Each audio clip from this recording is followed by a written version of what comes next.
우리에게 주신 하나님 말씀은 에베소서 3장 14절에서부터 19절까지의 말씀을 한번 교독해서 읽어보도록 하겠습니다.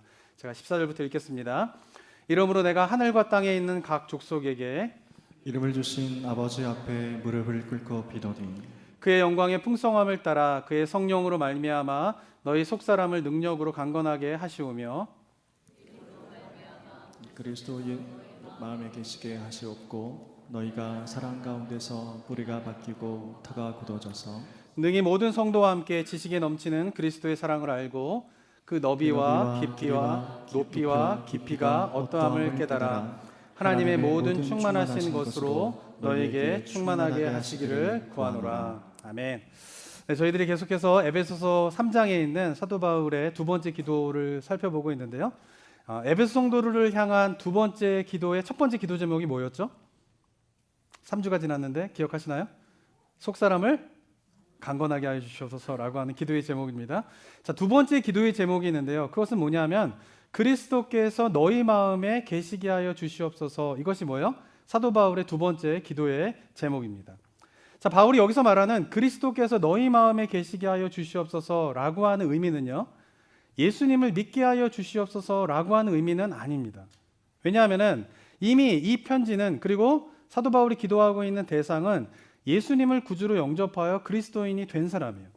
근데 그리스도인이 된 그 에베소 성도들을 위하여서 기도할 때 사도 바울이 어떻게 기도합니까? 너희 마음에 그리스도가 계시게 하여 주시옵소서라고 기도하고 있는 것입니다.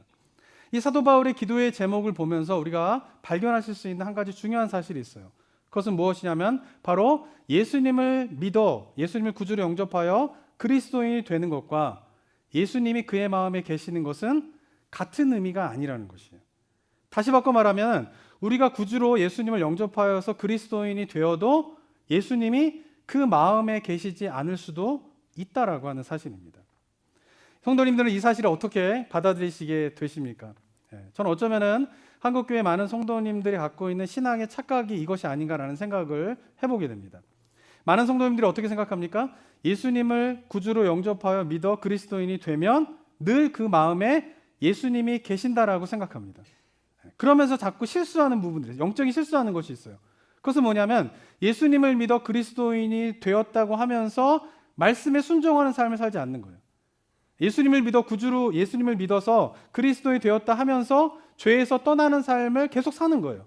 그러면서도 마음속으로 어떤 생각을 하고 있냐면 나는 예수님을 믿어서 내가 무슨 일을 하든지 간에 내 마음에는 항상 예수님이 함께하고 계셔라고 하는 생각을 하고 있는 것이죠.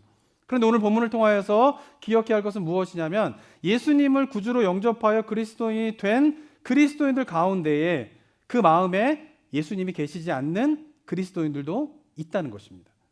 그렇기 때문에 예수님을 구주로 영접하여 그리스도인이 되셨다면 그 다음에 어떤 삶을 살아가셔야 됩니까? 예수님이 내 마음에 거하시는 삶을 살아가야 되는데 이 두 번째 파트를 잘 기억하지 못하고 신앙생활하는 경우가 많이 있다라고 하는 것입니다.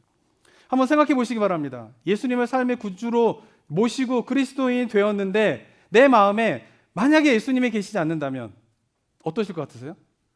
저는 생각만 해도 끔찍해요.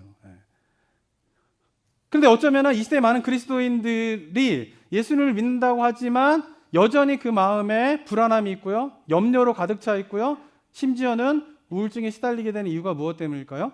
내 마음에 예수 그리스도가 거하지 않는데 예수 그리스도가 내 마음에 거하지 않는다라고 하는 사실조차 인식하고 깨닫지 못한 채 살아가고 있기 때문이다 하는 것을 우리가 깨달아야 하는 것입니다.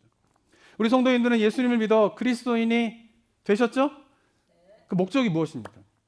그리스도인이 되어서 기대하는 게 뭐예요? 나는 왜 그리스도인이 되었는가라고 누군가가 질문한다라고 뭐라고 대답을 하시겠습니까? 또는 내가 그리스도인이 되어서 받게 되는 큰 축복은 무엇이라고 생각하십니까? 만약에 예수님을 믿어서 그리스도인이 되면 이 땅을 살아가면서 큰 어려움 없이 살아가게 될 것 같아서 그리스도인이 되셨습니까? 또는 예수님을 믿어서 그리스도인이 되어서 기도를 하면 내가 원하는 것은 언제든지 하나님께서 이루어 주실 것 같아서 그리스도인이 되셨습니까?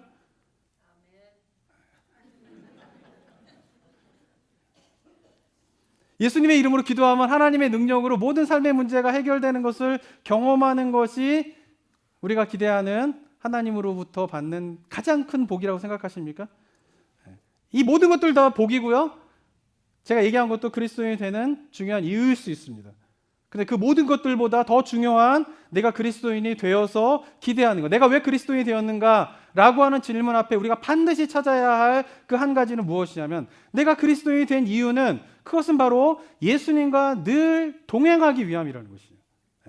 그리스도인이 된 이유는 예수님과 늘 함께하기, 예수님이 내 마음에 거하시고 내가 예수님 안에 거하게 되는 그 주님과 동행하는 그것을 위하여서 내가 그리스도인이 되어야 하는 것입니다.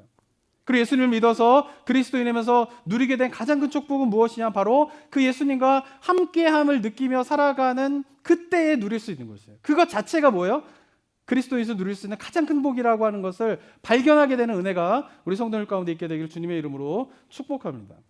그런데 그리스도인으로서 이 땅에서 누리게 되는 가장 큰 복이 예수님과 함께하는 것인데, 그분과 늘 동행하는 것인데, 그것이 가장 큰 복인데, 안타까운 것은 많은 성도님들이 예수님을 믿어 그리스도인이 되었음에도 예수님이 그 마음에 거하시지 못하는 삶을 살아가고 있다라고 하는 것이에요. 예수님께서 내 마음에 계신지 안 계신지 잘 몰라요. 인식하지 못해요. 그러면서 어떻게 살아가고 있는 것이죠. 그렇기 때문에 예수님을 믿는다라고 하지만 기쁨이 없는 거예요. 그렇기 때문에 예수님을 믿는다고 하면서 여전히 불안해요. 그렇기 때문에 예수님을 믿는다라고 하지만 말씀에 순종하는 것이 여전히 버겁게 느껴지는 거예요. 힘들게 느껴지는 것이죠. 이유가 무엇 때문일까요? 그것은 바로 그 마음에 예수님이 계시지 않기 때문이다라고 하는 것입니다. 그래서 사도 바울이 이미 예수님을 믿어 그리스도인이 된 에베소 성도들을 위하여서 간절하게 기도하는 것이 무엇입니까? 그들의 마음에 예수님이 계시게 하여 주시옵소서라고 간절하게 기도하는 것이에요. 그리고 저도 우리 성도님을 위해서 기도할 때마다 기도하는 것이 바로 이것이에요. 우리 성도님들의 마음에 예수 그리스도가 계시게 하여 주시옵소서. 저는 우리 성도님들도 이 시간 이후부터 이것을 정말 중요한 기도의 제목으로 삼고 기도하는 성도님들 되시기를 바랍니다. 그래서 내 마음에 예수님이 계심을 느끼고, 만약 예수님이 계시지 않는다라고 하면은 그것이 너무나 큰 슬픔이고 아픔으로 다가오게 되는 그 부분에 대한 그 신앙의 경험들이 우리 성도들 가운데 있게 되기를 원합니다. 그러면서 예수님과 동행하면서 그 메마르지 않는 기쁨이 넘치는 삶이 우리 성도님들의 삶의 모습 되시기를 주님의 이름으로 축원합니다. 자, 그렇다면 이제 예수님을 믿어서 왜 그리스도인이 되었음에도 불구하고 예수님이 그 마음에 계시지 않는 삶을 살게 되는가, 그것에 대한 답을 한번 찾아봐야 합니다. 그 답을 저는 복음서에 있는 내용으로 좀 생각해 보기 원하는데요. 누가복음 10장 38절에서부터 42절에 보면은 이런 말씀이 있습니다. 한번 읽어볼까요? 제가 한번 교독해서 읽어보도록 하겠습니다. 제가 38절 읽겠습니다. 그들이 길 갈 때에 예수께서 한 마을에 들어가심에 마르다라 이름하는 한 여자가 자기 집으로 영접하더라.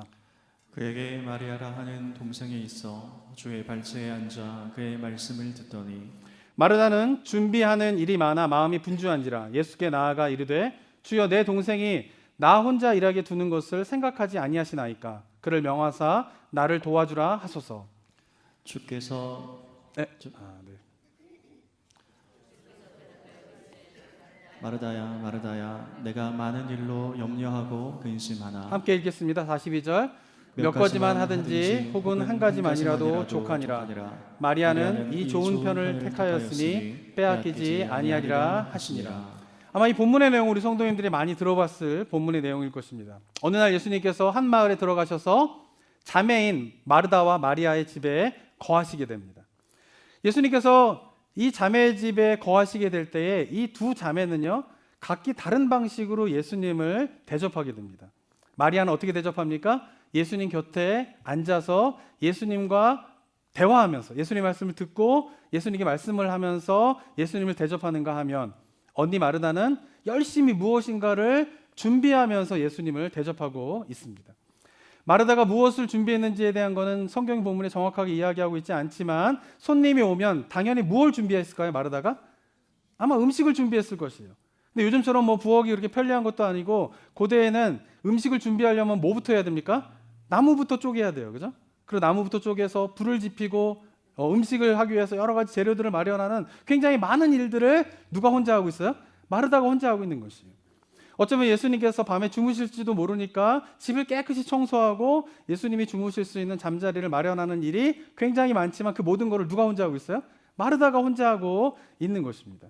그런데 이 두 자매 가운데에 예수님으로부터 칭찬을 받은 자매가 누구입니까?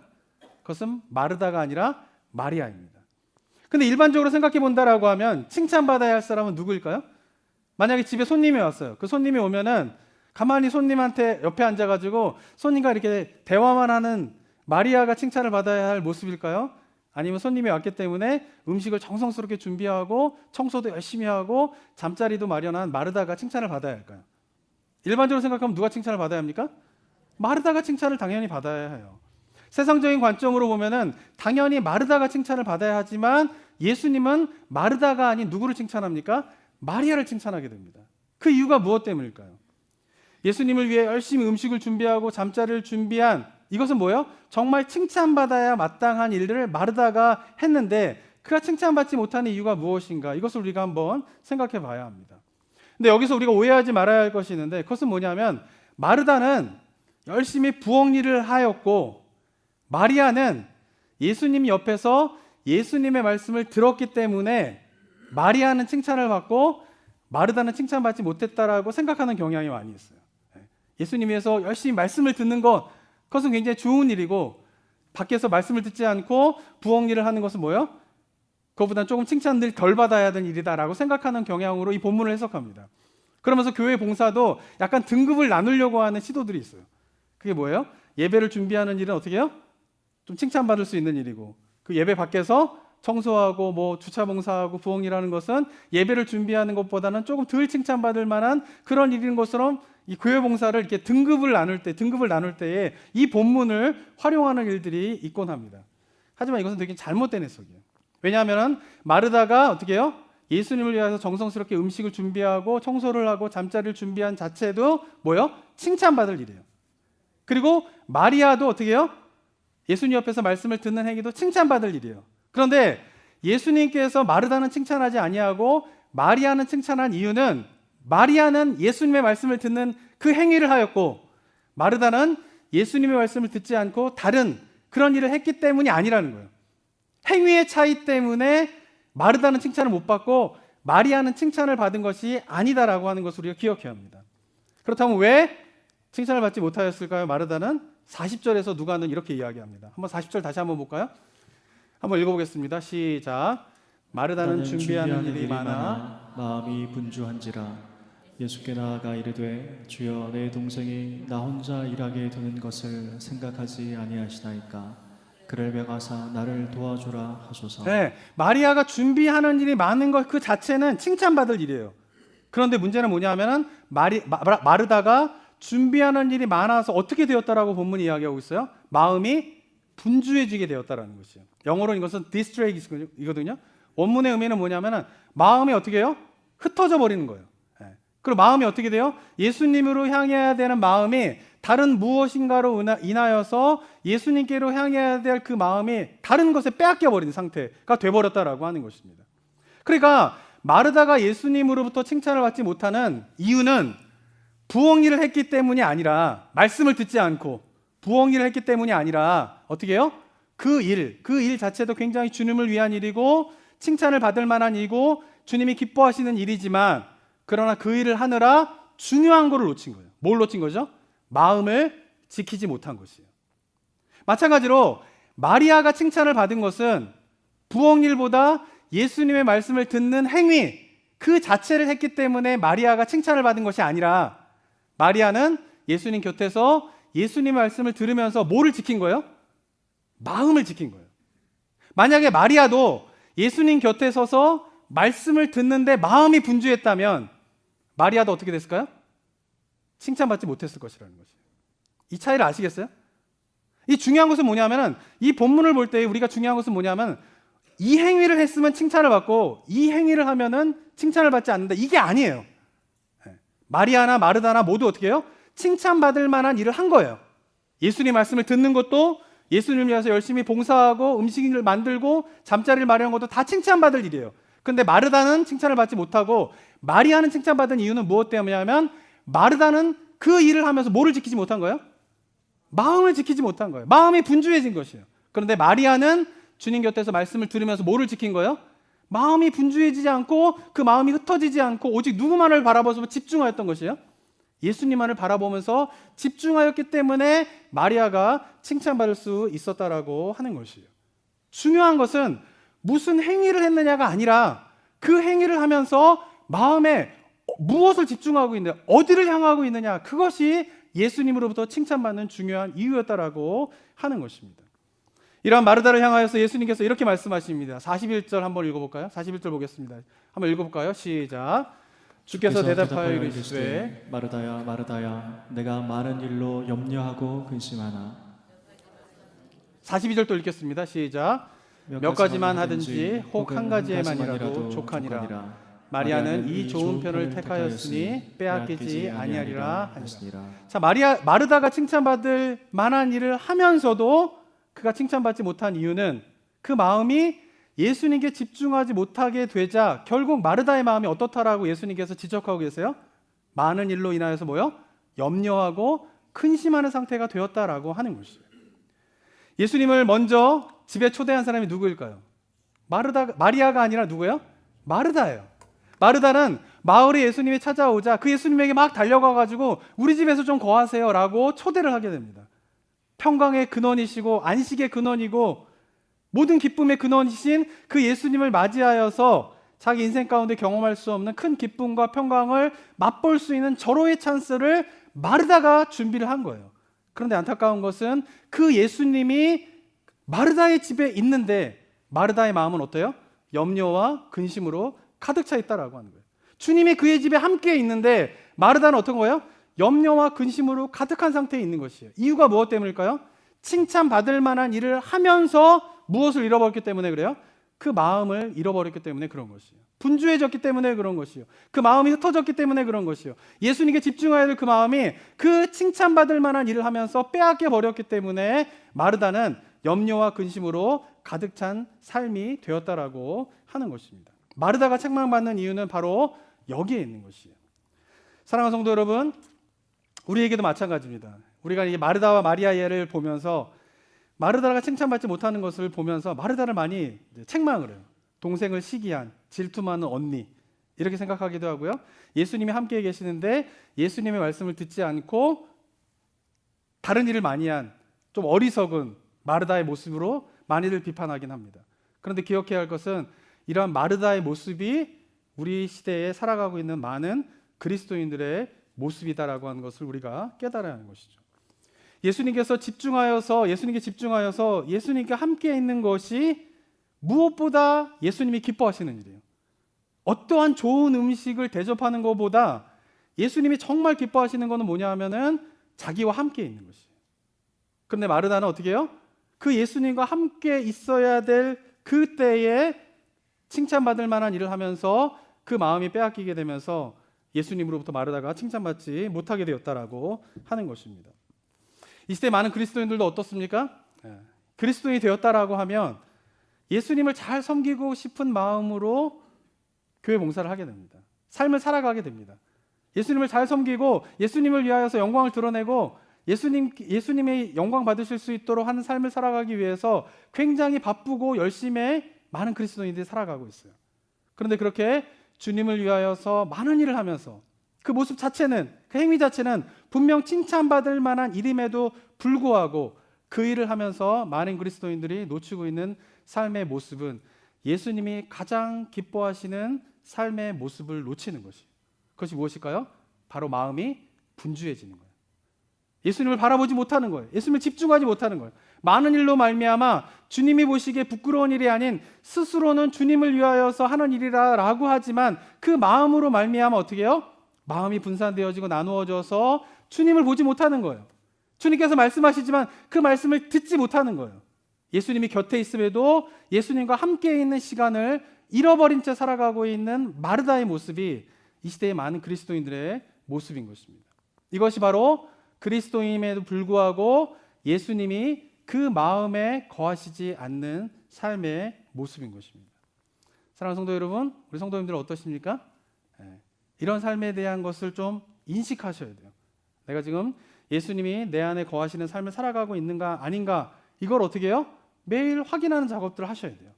그래서 우리에게 필요한 것이 뭐냐면 매일 무엇을 하셔야 돼요? 말씀을 묵상하고 기도하는 시간을 갖는 것이 필요한 것이에요. 그런데 매일 말씀을 묵상하고 기도하는 시간을 가질 때에 우리 성도님들이 놓치지 말아야 할 것이 있는데, 그것은 뭐냐면은 하루 중에 24시간 중에 기도하는 시간이 필요한 이유가 무엇 때문입니까? 하루 24시간 중에 우리가 말씀을 묵상하는 시간을 가져야 되는 이유가 무엇 때문일까요? 그것은 기도하는 그 행위, 그 말씀을 보는 그 행위가 중요한 게 아니에요. 중요한 것은 뭘까요? 그 말씀을 묵상하고 기도를 하는 가운데에서 우리의 분산되어져 있는 마음을 보셔야 돼요. 하나님이 기뻐하시지 않는 마음이 분주한 상태, 마음이 분산되어져 있는 그 상태를 보셔야 돼요. 그리고 내 마음을 분주하게 만들고 분산하게 만드는 그 일들을 어떻게 해요? 내려놓아야 돼요. 근데 안타까운 것은 개인 기도 시간을 가지면서 그것을 못 내려놔요. 그러니까 우리가 새벽 예배를 가지고 새벽 기도회를 하고 개인 기도 시간을 갖는 이유는 무엇 때문이냐면 그것을 하는 행위 자체가 있지 않아요. 그 행위 자체를 하나님께서 기뻐하시는 게 아니에요. 그 기도하는 가운데에 개인의 경건의 시간을 갖고 있는 가운데에 우리의 마음을 분산시키고 분주하게 만드는 것들을 내려놓는 작업들을 통하여서 흩어져 있는 마음들을 집중하여서 하나님만을 바라보면서 예수 그리스도에 집중하면서 나아가는 그 시간을 갖는 것을 하나님께서 기뻐하신다라고 하는 것이에요. 그리고 그렇게 분주하게 만드는 일을 잠시 내려놓고 그 일에 대한 생각들을 내려놓고 집중해서 예수 그리스도를 바라보는 그 시간들을 가지게 될 때 우리가 뭐예요? 예수 그리스도가 내 안에 계심을 느낄 수 있는 것이에요. 예수 그리스도가 내 안에 계신지 안 계신지를 느낄 수 있고 알 수 있는 거예요. 그리고 만약에 계신다면, 그것을 내가 느끼고 경험한다면, 그것을 매일 누릴 수 있다면, 내가 그것을 매일 느낄 수 있다면 그것만큼 기쁜 일이 없어요. 근데 만약에 내 안에 예수 그리스도가 계시지 않는 모습이 있다면 얼마나 슬픈 일이 되겠습니까? 그것을 우리가 기억해야 한다라고 하는 것입니다. 중요한 것은 뭐예요? 새벽 기도회를 빠지지 않고 드렸느냐 안 드렸느냐, 이렇게 얘기하면 또 이제 잘 오해하지 않으셔야 돼요. 그거 자체도 중요하긴 합니다. 근데 제가 볼 때 여기 계신 분들은 이제 그 정도의 수준을 좀 다 넘어섰기 때문에 제가 그 다음 단계를 얘기하는 거예요. 만약 그게 안 되면 매일 경건의 시간 자체를 갖는 게 굉장히 중요합니다. 매일 새벽 기도의 시간을 갖는 것 그 자체가 뭐 새벽 기도회, 교회에서 하는 새벽 기도회를 온라인이든 오프라인이든 참여하시던 그런 것들 하시든지 아니면 개인 경건의 시간을 갖든지 어쨌든 그것을 계속 지키는 게 굉장히 중요해요. 일단은 그래야 뭐 예수님이 내 안에 계신지 안 계신지 이거 알 거 아니에요. 그게 없으면 어떻게 하실 거예요? 근데 중요한 건 뭐냐면 그 행위 자체보다도 더 중요한 게 있는데, 그것은 뭐냐면 새벽 기도회를 빠지지 않고 참석하면서도 마음이 분산된 상태로, 분주한 상태로 새벽 예배를 계속 드리면 여전히 새벽 기도회를 하면서도 불안해하는 거예요. 기도를 하는데 염려가 많은 거예요. 마르다처럼. 근데 중요한 것은 뭐냐면 그 새벽 기도의 시간에, 개인의 경건의 시간에 그것을 했느냐 안 했느냐보다 더 중요한 것은 뭐냐면 그 시간에 내 마음이 분주하느냐 안 하느냐 그걸 바라볼 수 있어야 되는 것이에요. 하나님 이외에 다른 것으로 내 마음이 다 빼앗겨 있고 흩어져 있는 가운데에서 계속 새벽 예배만 들어봤자 마르다와 같은 모습이라는 것이에요. 염려와 근심으로. 예수님이 함께 계시는데, 그 집에 거하시는데 마르다는 여전히 염려와 근심으로 가득 차 있잖아요. 그 모습이 새벽 기도에 빠지지 않고 예배에 빠지지 않고 이 시대를 살아가고 있는 많은 그리스도인들의 모습인 거예요. 이유가 무엇 때문일까요? 자기 마음이 분주하고 있다는 자체를 모르는 거예요. 흩어져 있는 것 자체도 모르는 거예요. 그런데 우리가 기도의 시간을 통하여서 깨닫게 되는 것은 뭐냐면은 그 내 마음이 분주해 되고 흩어져 있는 것들을 발견하고 그 분주하게 만들고 흩어져 있는 것들을 다 내려놓는 거예요. 참된 기도의 시간은 내려놓는 거예요. 내려놓는 거예요. 그리고 어떻게 해요? 흩어진 마음들을 모아서 예수 그리스도를 바라보는 거죠. 누구처럼? 마리아처럼. 그리고 그 예수 그리스도를 바라보면서 집중하여 나아갈 때에 주님이 내 안에 거하시고 내가 주님 안에 거하게 되는 것을 경험하게 되고, 그 경험이 바로 우리가 하루를 살아갈 때에 큰 힘이 된다라고 하는 것입니다. 그래서 우리 성도님들이 매일매일 뭐 하셔야 돼요? 매일매일 뭐 하셔야 돼요? 이렇게까지 설명하는데 답이 안 되세요? 뭐 하셔야 돼요? 개인 경건의 시간을 반드시 가지셔야 돼요. 근데 그때 중요한 것은 뭐냐면은 내 마음이 지금 분주해 있느냐, 이런 것들을 좀 보시라는 거예요. 나를 분주하게 만들고 하나님에 집중하지 못하게 만드는 것들을 내려놓는 작업들을 매일매일, 긴 시간도 필요 없어요. 뭐 1시간씩 못 하시겠다? 10분만 하셔도 돼요. 하루에 10분만 하셔도 돼요. 근데 중요한 것은 뭐냐면은 하루 중에서 하던 일을 멈추고 좀 주님 앞에만 집중하는 10분, 20분, 1시간 만약에 하실 수 있으면 시간이 넉넉하다. 3시간, 4시간 괜찮아요. 시간이 중요한 게 아니에요. 얼마나 하나님 앞에 집중하여 나아가느냐, 그 경건의 시간을 갖느냐가 바로 영적인 회복과 하나님의 예수 그리스도가 내 안에 거신 것을 경험할 수 있는 중요한 통로가 된다라고 하는 사실을 깨닫게 되는 은혜가 우리 성도들 가운데 있게 되기를 소망합니다. 주일 예배도 마찬가지예요. 주일 예배 오실 때 뭘 하셔야 됩니까? 하루에 30분 정도를 하던 일을 멈추고 주님 앞에 집중하는 것처럼 일주일 동안 6일 동안 열심히 일을 하고 하루는 뭐 하셔야 돼요? 하던 일을 멈추는 거예요. 그리고 주님 앞에 나와 예배의 자리로 나아가는 것이죠. 근데 이때 중요한 게 있어요. 예배를 드리는 행위를 하느냐 안 하느냐. 일단 이게 중요합니다. 매주 예배를 참석하시는 게 굉장히 중요해요. 근데 그 예배를 매주 참석하시고 계시다라고 하면 그 매주 참석하는 것 자체가 자기가 힘들지 않아요. 이제는 어떤 분들은 매주 예배를 참석하는 것 자체가 힘들잖아요. 그런 분들은 일단 첫 번째 단계는 매주 예배를 참석하시는 것부터 하는 거예요. 그게 중요합니다. 그것이. 근데 만약에 매주 예배를 참석하는 것이 더 이상 힘들지 않아요. 그런 분들이 하셔야 될 거는 뭐냐면 매주 예배를 참석하는 가운데에서 일주일 동안 살아왔던 삶의 모든 것들을 주님 앞에 다 내려놓는 작업들을 하셔야 돼요. 행위 자체만 내려놓는 것이 아니라 그 일로 말미암아 분산되어지고 분주하고 있는 그 마음들을 예배 시간에 오셔서 다 끌어안고 예배 끝날 때까지 그 모든 것들을 다 끌어안고 가시면 매주 예배를 드려도 불안한 거예요. 매주 예배를 드려도 염려가 가득한 거예요. 누구처럼? 마르다처럼 그런 거예요. 그런데 예수님 앞에 나올 때에 우리의 삶의 모든 행위를 다 내려놓고, 그러니까 예배에 오시는 거죠. 그 다음 두 번째 단계는 뭐예요? 예배에 오셔서 자기의 마음을 분산시키고 분주하게 만드는 그 모든 것들에 대한 생각들도 다 내려놓고 흩어져 있는 마음들을 모아서 주님 앞에 나아가는 거예요. 주님 앞에 온전하게 마음을 드리는 거예요. 온전하게 마음을 집중하여서 하나님만을 바라보는 거예요. 그것이 예배예요. 그렇게 예배를 드리며 나아갈 때 뭐가 찾아오게 됩니까? 안식이 찾아오는 것이에요. 그래서 하나님께서는 우리에게 일주일 중에 하루를 안식일로 삼으라는 거예요. 그것은 단순히 종교적인 행위를 하기 위해서 안식일로 삼으라는 것이 아니라 하던 일을 좀 내려놓고 그것을 분주하게 만들었던 그 모든 것들을 좀 내려놓고 그 시간만큼은, 그날만큼은 오직 하나님 앞에 집중하여서 나아가서 바라볼 때에 뭐가 누리게 되는 거예요? 안식을 누리게 된다라고 하는 것이에요.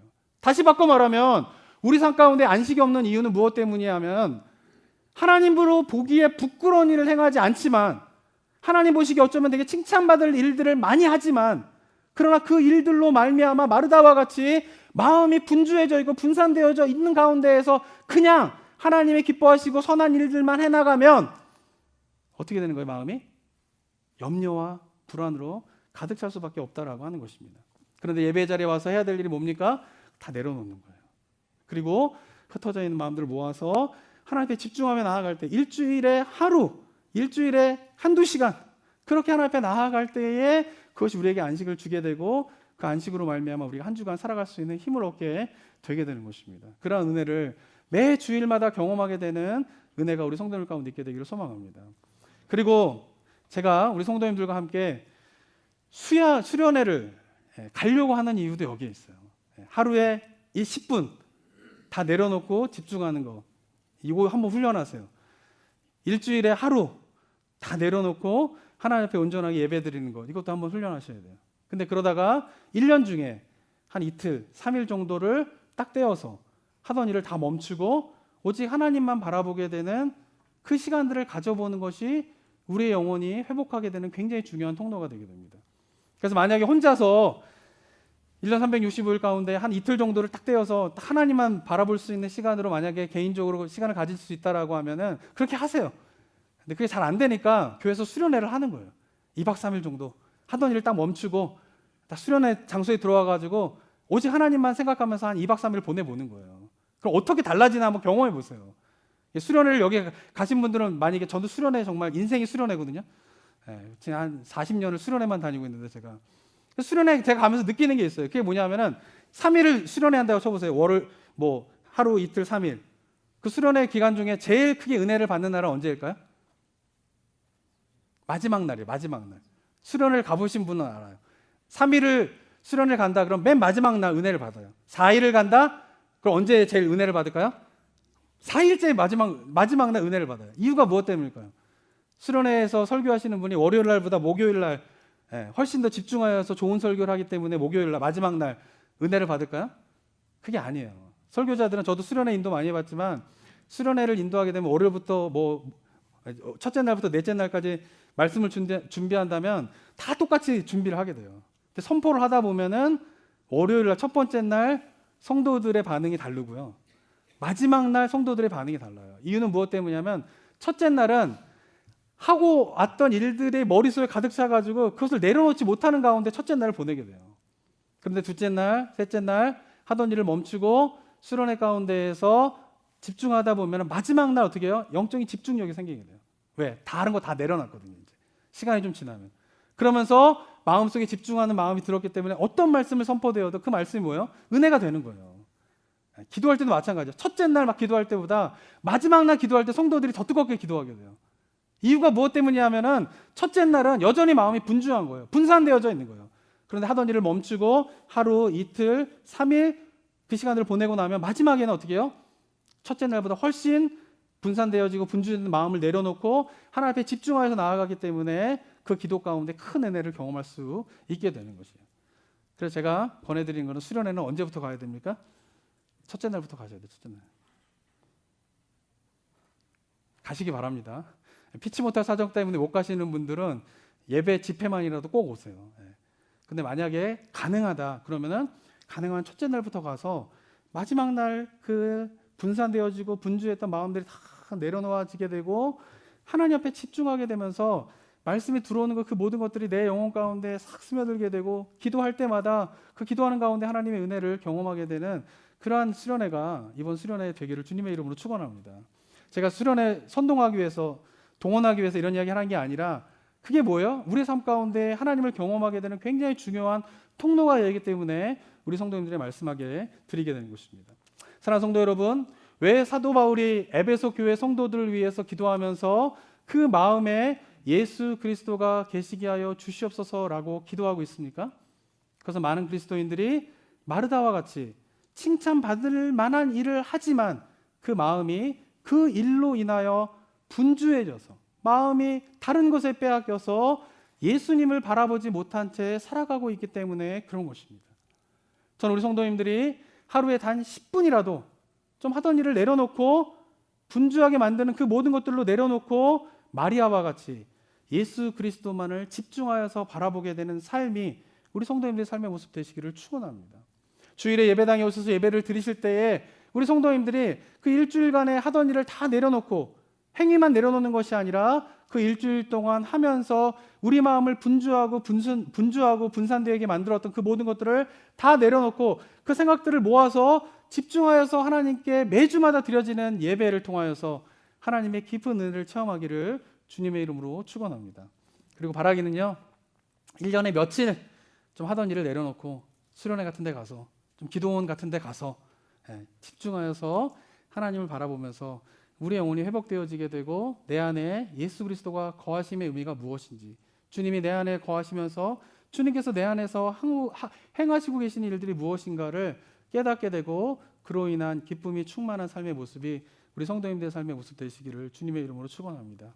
그래서 칭찬받을 만한 일을 하면서도 마음이 분주해져서 예수님으로부터 칭찬받지 못한 마르다가 아니라 여러 가지 일 중에 더 좋은 것 한 가지를 선택하여서 예수 그리스도께 온전히 집중하여 나아가서 예수 그리스도를 바라봄으로 칭찬받는 마리아의 모습이 우리 성도님들의 삶의 모습 되시기를 주님의 이름으로 축원합니다. 사랑과 은혜가 충만하신 하나님 아버지, 하나님이 우리를 죄에서 구원하여 주셔서 엄청난 대가를 지불하고 우리를 자녀 삼아 주셨는데, 하나님께서 우리를 자녀 삼아 주시면서 정말 우리에게 기대하고 계신 그 주님의 마음을 깨닫는 저희들 되게 하여 주시옵소서. 주님을 위해서 많은 일을 하는 것이 주님을 기쁘게 하는 것이 아니라 그 여러 가지 일들 중에 좋은 것 한 가지, 주님과 함께하며 온전히 주님 앞에 다른 마음을 품지 아니하고 주님 앞에 집중하여 나아가는 것, 그 주님과 함께 거하는 것, 그 주님의 음성 앞에 온전히 반응하며 나아가는 것이 하나님께서 기뻐하시는 하나님의 자녀의 모습임을 이 시간 깨닫고 그 주님의 마음에 합하여서 우리가 일상의 삶을 살아가면서 우리의 마음을 분주하게 만들고 분산하게 만드는 것을 내려놓고 하루에 단 10분, 20분만이라도 하나님 앞에 집중하여 나아가는 삶의 결단이 이 시간 있게 하여 주시옵소서. 또한 우리가 예배를 드리며 나아갈 때 우리의 삶의 모든 것들을 다 끌어안고 예배를 드리며 나아가는 것이 아니라 그 모든 것들을 내려놓고 분산되어져 있는 마음을 모아 집중하여 하나님 앞에 나아가게 될 때에 참 안식을 우리에게 허락하여 주시는 그 하나님의 참 안식을 맛보는 은혜가 매주일마다 있게 하여 주시옵소서. 특별히 저희들이 전교인 수련을 준비하고 있습니다. 2박 3일의 시간을 떼어서 주님 앞에 올려드리게 됩니다. 그 시간이 하나님의 말씀의 깊은 세계 가운데로 들어가는 은혜의 시간이 되게 하여 주시옵고, 기도의 자리로 나아갈 때 내 안에서 말씀하고 계신 그 하나님의 뜻 앞에 온전하게 반응하며 나아가는 기쁨의 시간 되게 하여 주시옵소서. 이를 위하여서 우리가 내려놔야 될 것들, 우리가 하나님 앞에서 분주하게 만드는 그 모든 것들을 다 내려놓는 삶의 용기와 결단이 있는 우리 성도님들의 삶의 모습 될 수 있도록 주께서 인도하여 주시옵소서. 은혜 감사드리며 예수 그리스도의 이름으로 기도드립니다. 아멘.